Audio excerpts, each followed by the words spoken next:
Why do you think people have a mistrust, I suppose, towards solicitors? Well, it's not something that's specific to this country. It's everywhere really. That's like every time I would prepare a video or a blog, an article, I would do a lot of research into that area, and try and I would read books as opposed to constantly looking online for information. Although the internet is very useful. But one of the things you discovered was that there's polls done every year about trust, truthfulness, veracity, that kind of stuff. And we don't poll very well as an industry. I suppose there are some in our business that are untrustworthy and untruthful, and I suppose when they do things wrong, it has a big knock-on consequence, like mortgage fraud and things like that.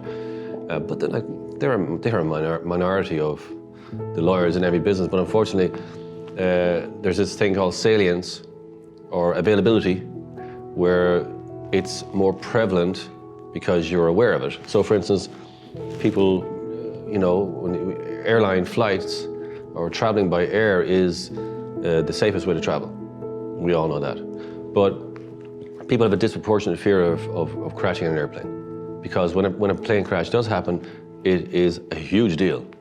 It's all over the news, and it's available in our minds for days and weeks and months afterwards. That's why there's a disproportionate fear of plane crashes. There's a disproportionate fear that some playground Ferris wheel is going to collapse. That almost never happens, But when it does happen, if it does happen, it has a huge impact. And the same with lawyers. When they do something wrong, it is newsworthy in a way that we say someone who is in a different occupation doing something wrong wouldn't be. So because it's more newsworthy, it's I suppose ingrained in our mind that bit more clearly. And the stories that we talk about when it comes to lawyers are all negative. TV representations of lawyers are generally negative. We're either kind of distrustful, shifty, or not very nice. Okay, that's how the media portrays us, and that's what people see. So. And do you find then that you have to battle against that when you're having those initial conversations with the clients? Yeah. I spoke to a woman actually recently, and she told me that she was talking to a lawyer, and she's a very nice woman, and she said that at the end of the conversation, it was like, is there a charge for the consultation? She asked him, and he said, oh, yeah, no, God, it's hard to make money. I don't have much money. What have you got there? And she was opening her purse. And he said, what's in there? So she opens the purse and there's notes. Just give me that, That's what she told me, and she was laughing. And I was like, oh man, Jesus, that's what people. That's an extreme example, but it's happening, right? And that. What's her impression? What's her takeaway of that interaction? Is that we're all like that. We're all shifty. We're at this kind of stuff the whole time. It's so embarrassing, but it's so true. What do we got there? Oh, I'll just take that. Times are tough. But she was telling that story laughing, and I was like, oh God, that's out there, Now, not everyone's like that, obviously, but when you hear stories, you hear the extremes, and that's one. So yeah, you are battling against that, because you're almost saying, I'm sorry about that, as if I did it. So you're trying to, you have to kind of, I suppose, I don't know.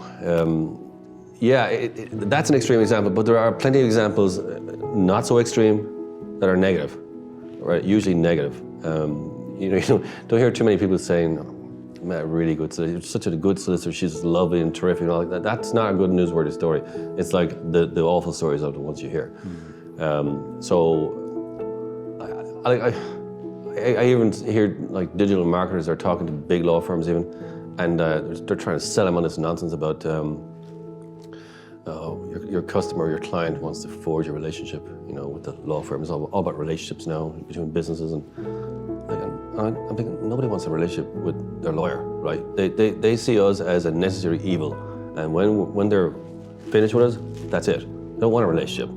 But yet you'll see some marketers talking about this, you know, that you have to establish a relationship with the clients, and I'm like, they're not interested in that. They need you to do a job, and that's it. And when it's done, they're finished. They want the relationship to be as short as possible. As short as possible, and then please never see me again, because I don't want to see you again, because you remind me of the bad story that happened in my life. Yeah.